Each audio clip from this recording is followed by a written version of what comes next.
and we're going to do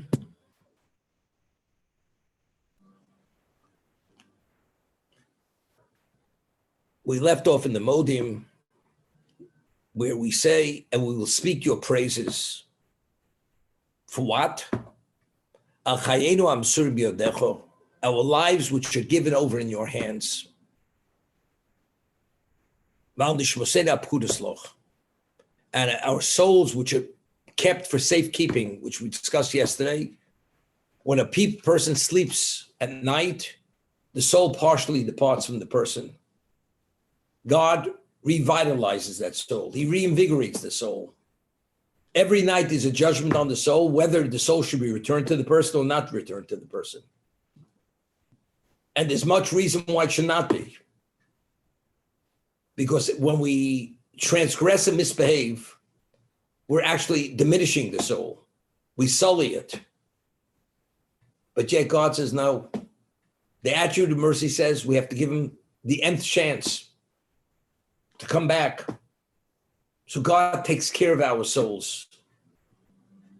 So we're giving thanks for you.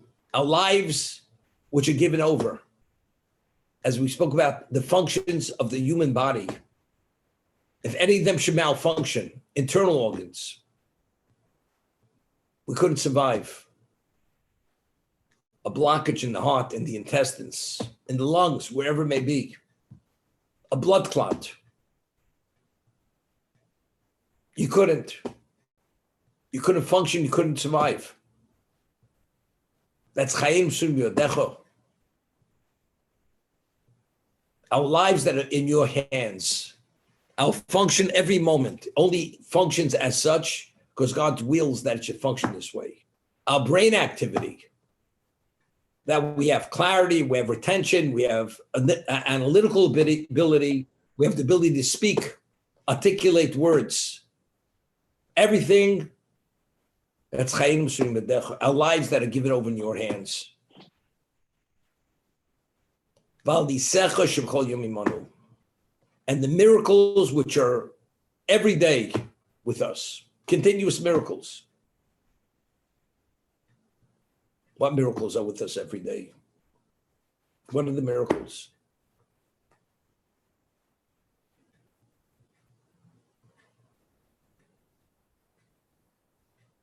When was the last time we saw miracles?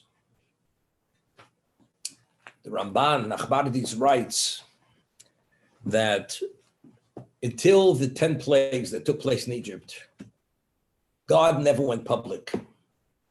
To display his might at a level, his presence, and his level of intervention was never ever displayed this way in the history of existence. Where the purpose of displaying was that it could not be denied that he is the omnipotent being. And all deities have no independent value. They're purely manifestations of God willing those powers. But they have no independence of God himself.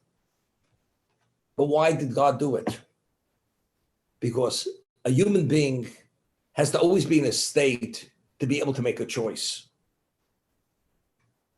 The only reason why our actions are attributed to ourselves are only because it's our prerogative. It's with our power to do or not to do. That's only, but when do you have a choice? When you're able to discern, when you realize there's an alternative. What happens if humanity falls to a level that there's no longer representation of God in this world? If there's no longer a trace of God in existence, and everybody believes it's only the deities, and it's the witchcraft, humanity no longer has choice. So if you no longer have choice, what's the point of going forward? So to reestablish the equilibrium of existence, God goes public. What you thought, I am only a creator, and therefore I departed from managing creation, it's a mistake. As during the 10 plagues, we saw God's hand directly involved in existence, that clearly told them that God never departed from existence. And all that we see as nature, that's only the natural order, but that natural order is only due to God's continuous intervention to allow that conventional order should be in place. That's the understanding. That's nisecho. So what's the difference between a revealed miracle and nature? You put a seed in the ground, it germinates and grows. The sun rises, sun sets, and the sea splits. What's the difference? For God, it's all the same. The only difference is because something that reoccurs day in and day out, that's called natural. It's supposed to be that way. The sea is not supposed to split. So when it does split, we're taken aback. And we understand this is natural. Why is it happening? Why? The answer is because God wants to tell us, I'm causing it to happen. And as I cause this to happen, what you see as natural, it's not that the world's on automatic pilot, but rather it's because there's an ongoing intervention on God's part, which allows things to happen, and he wills them to happen. That's the Ramban, famous Ramban. Now, in the 13 tenets of Jewish belief, we say that we believe with absolute faith that God is aware, knows our thoughts, our actions. And it cites a verse. The next principal tenet of Jewish belief is there's such a thing as reward and punishment. How does reward and punishment manifest itself in this world? How? It could compromise health, financial,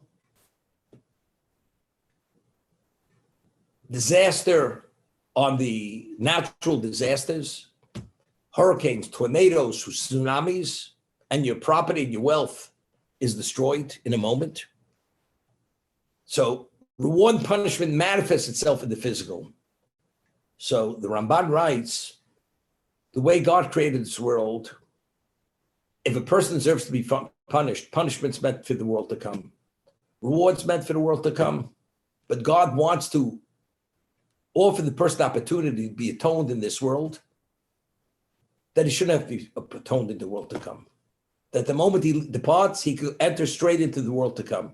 As a result of that, he gives the person the ability to be rehabilitated through the suffering in this world, that he should be able to enter into the world to come immediately. But the way the world is created, you plant the seed, it grows. The sun sets, the sun rises.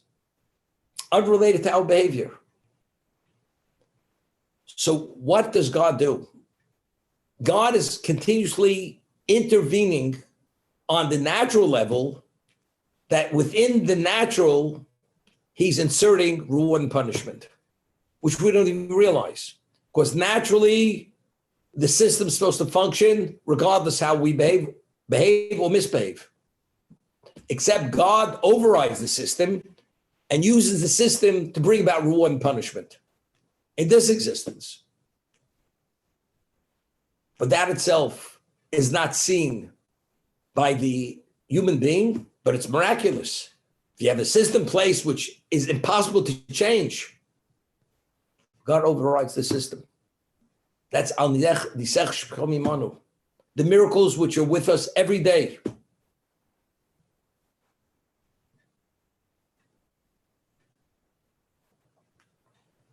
But we don't see it.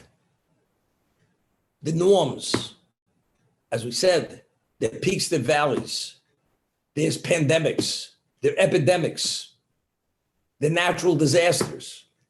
It's part of nature. It's only part of nature because since humanity deserves certain setbacks, it's seen as natural, although it's not natural. It's natural or inevitable. A person can't always be successful. Financially, people have financial collapses.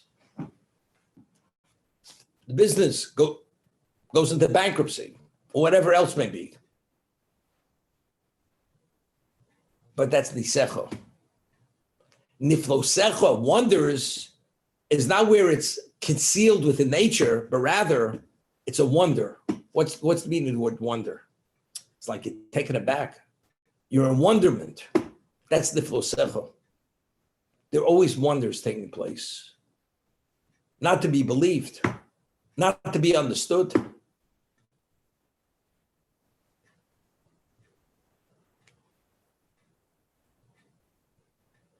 It was just a yahrzeit. A great holy rabbi from Hungary was buried in Hungary. And last week, people went to visit his grave, thousands of people. His name was Rabbi Shaya. Rabbi Shai Bar Moshe, Zechariah Levrocha. And this person, there was a video on it where he went to the grave of this person to pray with other people.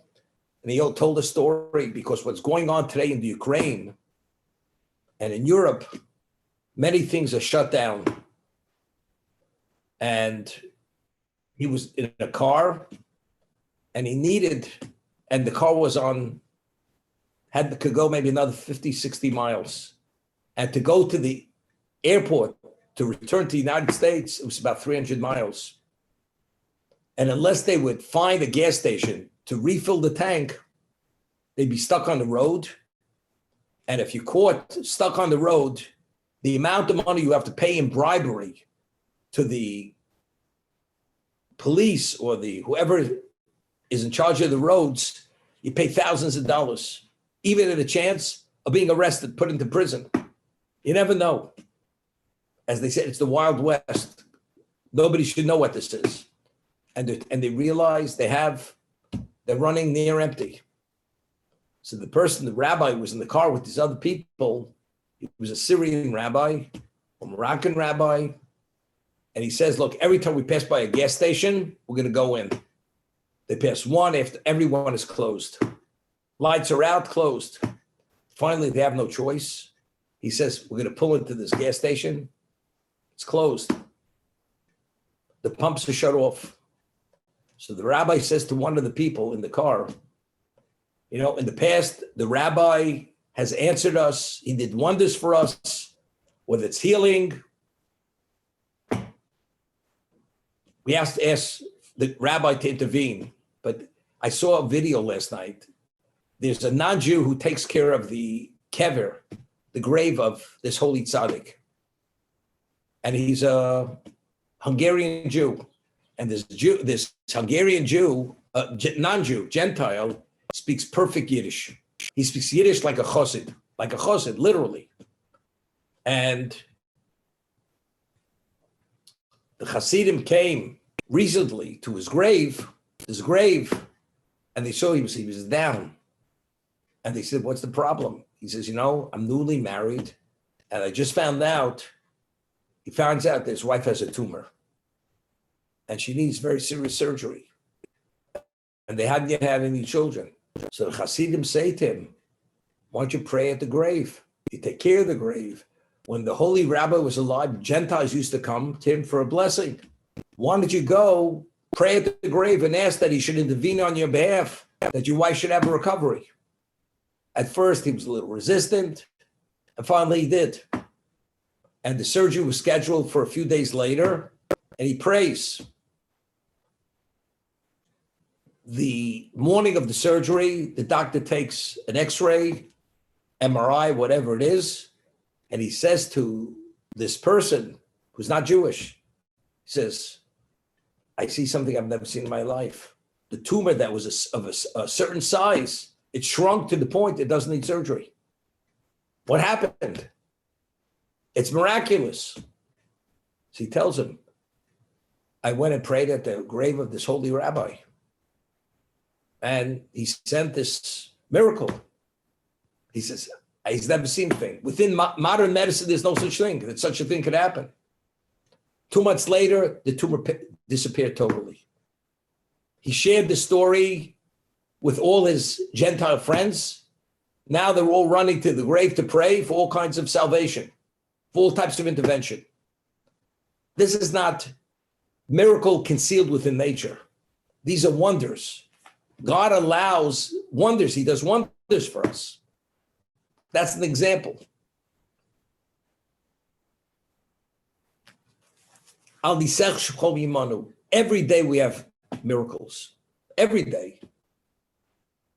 And your wonders and your goodness, which is continuous. It's not chol yom, it's continuous. Erev avok v'tzorim.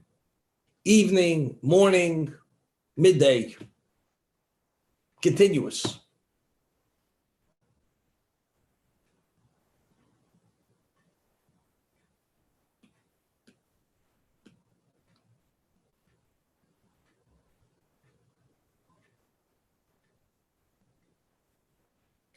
This reality that we say, it's really like walking a tightrope. If a person comes one day and somebody says, I want to give you a gift, $10,000, person's amazed, taken aback. He's so beholden, he feels indebted. Person's come back tomorrow. And again, he gives him $10,000. And he's coming back every day for 3 years, he gives him $10,000. At the end of the third year, when he's receiving that $10,000, is he amazed any longer? Is he in wonderment? He's not in wonderment. He takes this for granted. Initially, he was in wonderment. It's unheard of. Why should he give him that kind of money? But if it's day in and day out, it repeats itself, you don't see it as a wonder any longer. He will say, your wonders and your goodness that you provide continuously. What's continuously mean? Not once a day. Erev avokum v'tzoroyim. In the evening, the morning, and the afternoon. Midday. That's the level of kindness and goodness. And what God is willing to intervene and to overturn, which naturally doesn't happen by itself, for our sake. Hatov. It is good. We recognize your goodness. What is Hatov? In what context? That your mercy doesn't cease. It never becomes depleted. Give you an example. A person comes to you one day, he says, I'm falling on hard times. I need some financial assistance. You take out $20 to give to him. Comes back the next day. He says, I still need more money. He gives him again $20. And every day comes knocking on his door. Person says, one time, 2 times, 3 times. This is already the 40th time. It's enough. But if you're truly compassionate, but you say, something, after a while, you run out of patience. Go earn yourself for your own living. The man says, I'm trying, but I can't. It's not working. He says, now go to someone else. God's goodness it's unceasing. It's never depleted. God's mercy is unending. That's Hatov. Because he's Tov, he's the essence of good, therefore it's L'chol Rachmecho. The mercy is never depleted, is never consumed. God never gets tired of our supplications, our requests. But it's all because of his mercy.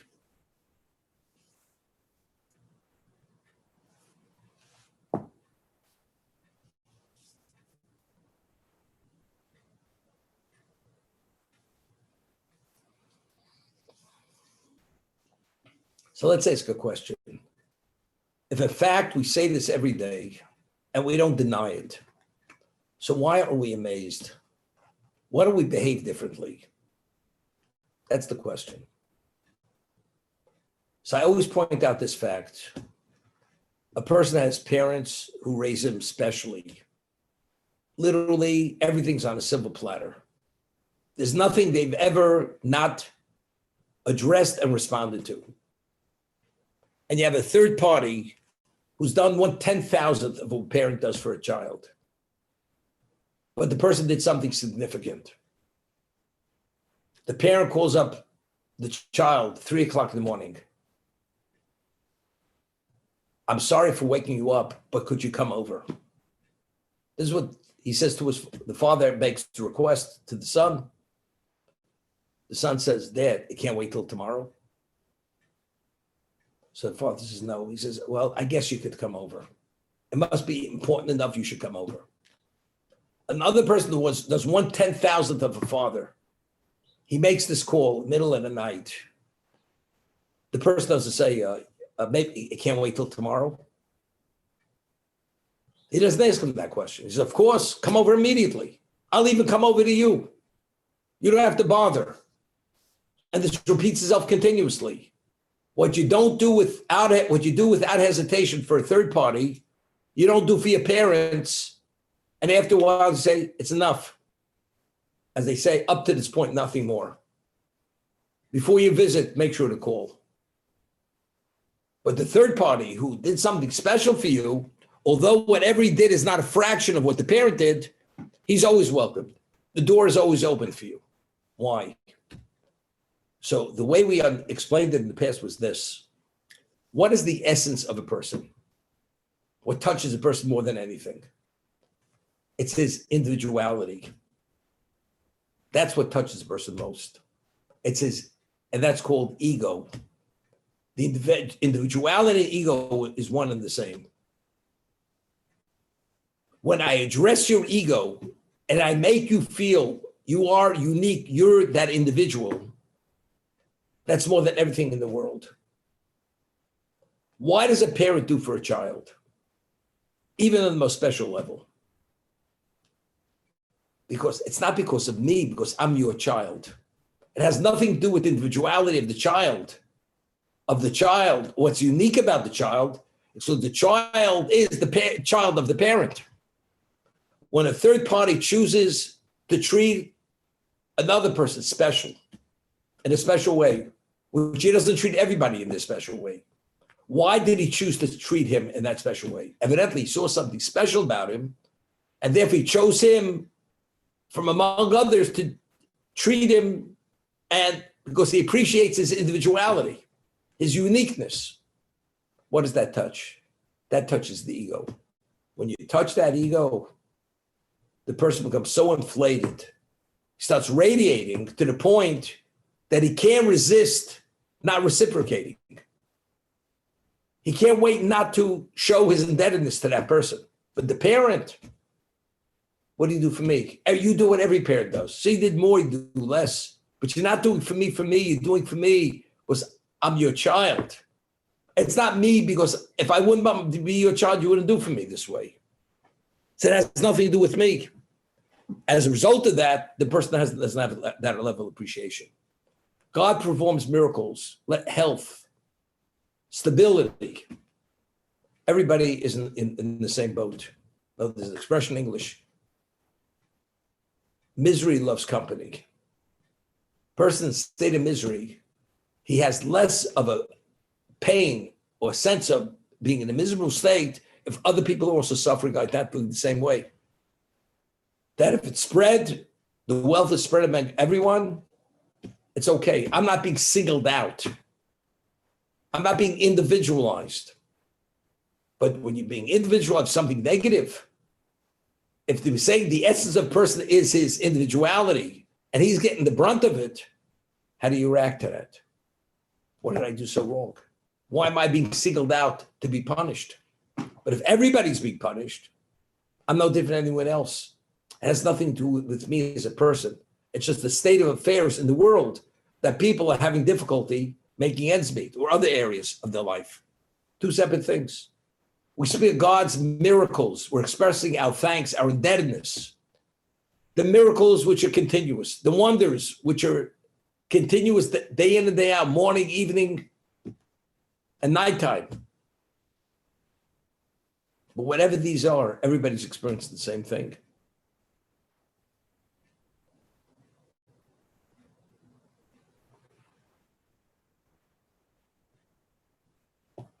Because you are good, therefore your mercy doesn't cease. V'amrachim, and you are the merciful one. Your kindness, your deeds, your actions of indiscriminate kindness don't come to an end. And therefore, me'olam kivinu loch. Forever we have faith in you. We have trust in you for that reason.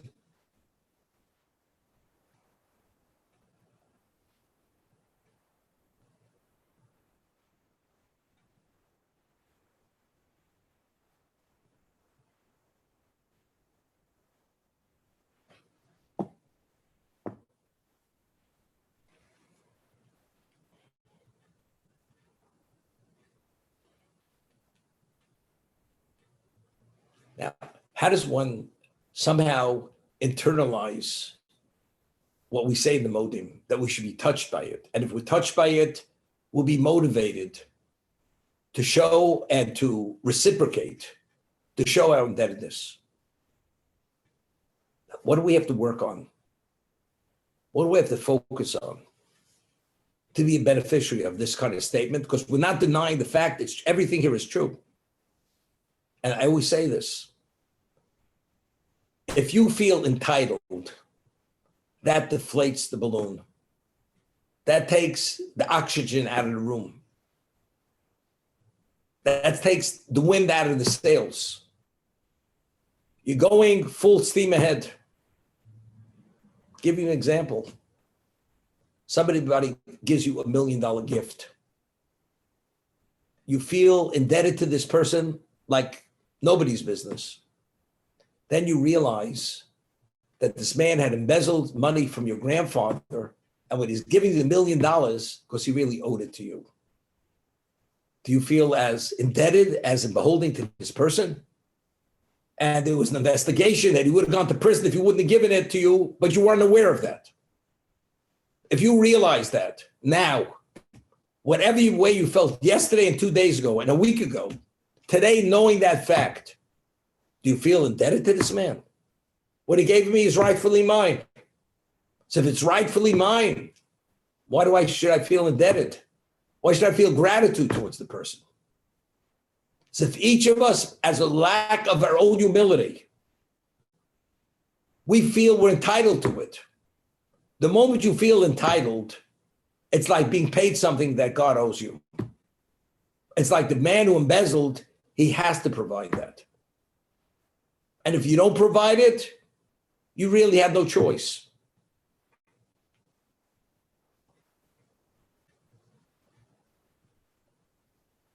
No, we see everything backwards.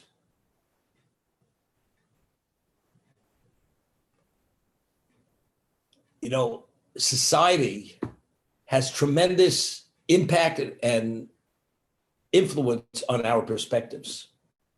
When you lived in a monarchy, not in a democracy, you had no say in your life. Whatever the king dictated, you had rights as a subject. That's where it began and that's where it ended. And if the king was not a benevolent king, not a giving king, and he was close to being a despot, a true ruler, you thank God every day that you were alive. Because if he wants, he could have taxed the life out of you and he could have taken your life. So there, knowing that you have no say in your life whatsoever, and there's no degree of entitlement unless you're royalty, so that you're alive, that the king did not single me out to be taxed or to be punished or to be limited, you thank God 1,000,000 times. Because you know in your mindset, in your perception of reality, in your place in existence, you have no entitlement whatsoever. It's whatever the king dictates, you're subject to that dictate, to that limitation. So if that is a reality, the way you live your life, when it comes to God, are you entitled? The whole persona is, there's no such thing as entitlement. But if we shift into a democracy, all men are created equal. We all have an equal say. We have no less say than the one who's most advanced in government. And we're all equal, we carry the burden, and we're all beneficiaries of the good. So if that's the case, nobody dictates my life. There's a system, but I have a right to take of that system because that system is my system. We uphold that system. With a king, you uphold nothing. People in the past have rebelled. The rebellion was quelled. The people who fomented the rebellion, they were put to death. So do you have a choice? You have no choice.